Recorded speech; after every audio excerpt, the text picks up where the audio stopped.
আম্মু আম্মু কিরে কি হইছে? ভোট গুনা নাকি শেষ পর্যায়ে সবাই বলা বলে করতেছে ধানের শীষ নাকি জিতবে। ও সমস্যা কি? আমি তো ধানের শীষেই ভোট দিছি। কিন্তু আম্মু তুমি না দাঁড়িপাল্লায় ভোট দিলা। আরে ধুর, এটা তো বাড়িতে থাই কেমনেই বলছিলাম।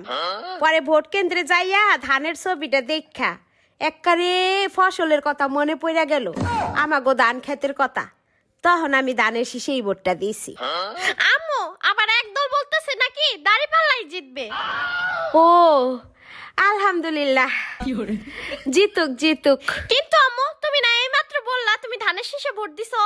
আরে শুন, ধানের ছবিটা দেখা কলজাটা জুড়াই গেল, ধান ক্ষেতের কথা মনে পড়লো।